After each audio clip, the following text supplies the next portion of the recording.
Hey guys, MotorCarNut here, and today we're talking about different ways to repair your engine. This happens to be a Honda engine, but I like to, if you watch my channel, you know that I like to rebuild whatever's in the car because, it's just better that way. You run into less problems. But on this particular Honda, somebody thought it was a good idea to run it low on oil, and it made a hole right in the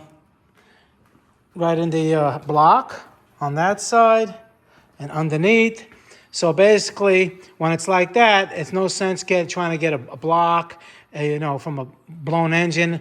So the other alternative, instead of getting a brand new engine, is to get a junkyard engine or a salvage engine, like I got here. You could pick this one up. It's actually the same year, make and model. You just make sure, that the salvage guy gives you the proper engine if you don't know too much about cars, and you're going to buy the engine, have somebody else put it in, or if you're going to do it yourself, just make sure it fits your car. Just because they say it's okay, you still got to check the models, the year makes, and all the variations.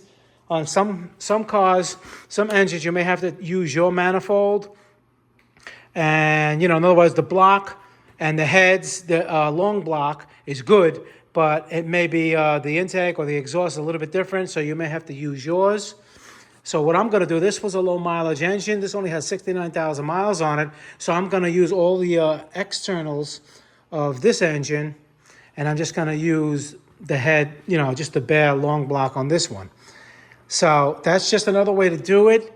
Can't give prices because they vary too much. I know you guys want prices, but it all depends what state you're in, who's doing it. Are you buying it from a dealer? Are you buying it from a private? Are you buying it from a big salvage yard? So they vary tremendously. Just do your homework, and hopefully you get the best price.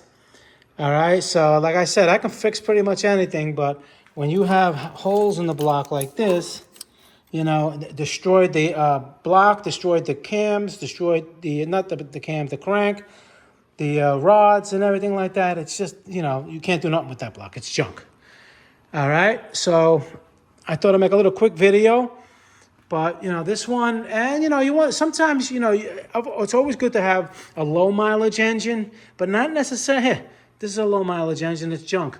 So as long as it's maintained, if you could, the best thing to do is if you can hear one running in the salvage yard. If you can hear it running and it's not burning oil, it idles smooth, that's a great one. You mark it somewhere, make sure they give you the same engine that you heard, and that's the best way to go. But if you can't, you can try to check the oil. A lot of times they drain the oils, or, in my case, they take the gas tanks out right away because it's by law.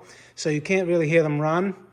So you got to do your homework and make sure you get a warranty. Sometimes a warranty really doesn't mean anything. If you don't do your homework, you put it in all that labor and it knocks or it bangs and everything. You got to take it out to send it back. All that labor you have to pay. So the more you do up front, or bring somebody that knows about engines with you, and this is a good alternative rather than buying one. Let's say a remanufactured one could be double the price.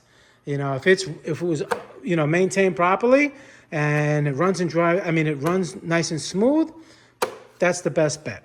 All right, guys, MotorCarNut, please subscribe, hit that like button. Any question pertaining to the video, leave them below. I answer all my questions, try to help everybody out. I really appreciate all the comments and all the feedback I'm getting on the channel. And if you learned something, I would appreciate a donation to the channel. Keep us guys going.